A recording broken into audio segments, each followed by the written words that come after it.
হচ্ছে 150 কোম্পানি কেন্দ্রীয় বাহিনী, 1 মার্চ 100 কোম্পানি, তারপর 7 মার্চ আরো 50 কোম্পানি।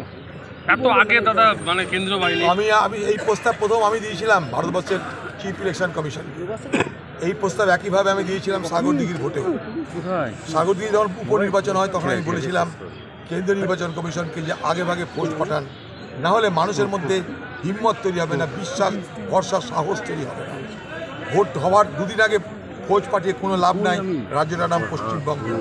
তা আমি বলেছিলাম চিফ ইলেকশন কমিশনের কাছে গিয়ে কিছুদিন আগে যে আপনারা ভোট হবার ভালো সময় আগে, অনেকটা সময় আগে আপনারা ফৌজ পাঠানো শুরু করুন, কারণ বাংলার সাধারণ ভোটার তারা সেখানকার পুলিশের উপর ভরসা করে না, সেখানকার পুলিশকে বিশ্বাস করে না।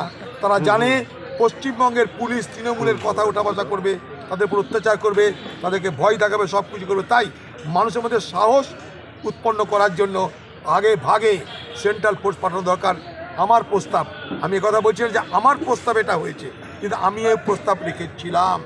আমার মতো হয়তো অনেকে রেখেছে, কিন্তু আমি এই প্রস্তাব আজ থেকে প্রায় 1.5 মাস আগে আমি চিফ ইলেকশন কমিশনের সাথে দেখা করে তাদের দিল্লিতে ফুল টেবিল, ইলেকশন কমিশনের ফুল টেবিলে আমি আমার প্রেজেন্টেশন দিয়েছিলাম।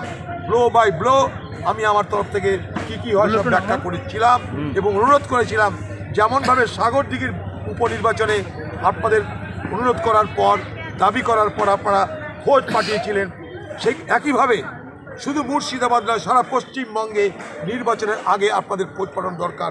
না হলে আজকে সরকার চাইবে এই ভোটকে পঞ্চায়েতে ভোটে রূপান্তরিত করতে, আজকে তৃণমূল চাইবে লোকসভার ভোট পঞ্চায়েতে ভোটে রূপান্তরিত করতে, যদি আপনারা এই বিষয়টা গুরুত্ব না দেন। তাই তাদের ফৌজ পাঠানোতে আমরা খুশি হচ্ছি।